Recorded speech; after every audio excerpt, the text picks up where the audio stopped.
नाही, एक गोष्ट सांगायची राहिली की प्रथेप्रमाणे दरवर्षी आपण आपल्या मेळाव्यानंतर रावणाचं दहन करतो. यावर्षीचा रावण जरा बघा. यावर्षीचा रावण या सरकारच्या कारभाराचं प्रतीक आहे. कारण रावणाला 10 डोकी होती.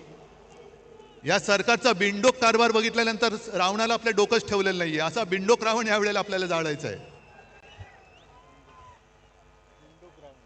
बिंडोक रावण आणि अशा रावणाचं दहन करण्यापूर्वी साहेबांचा विभागाच्या वतीने सत्कार होत आहे.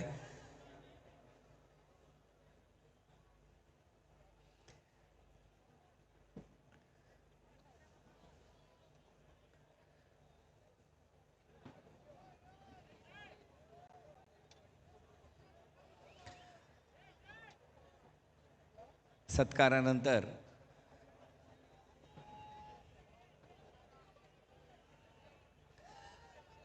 मी सर्वांना विनंती आहे, आपण रावण दहनासाठी सज्ज व्हावं.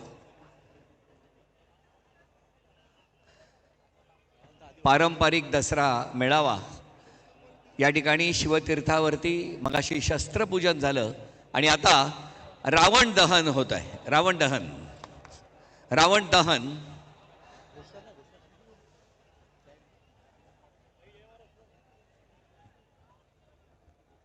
बिन डोक्याचा रावण आणि त्याचं दहन होत आहे.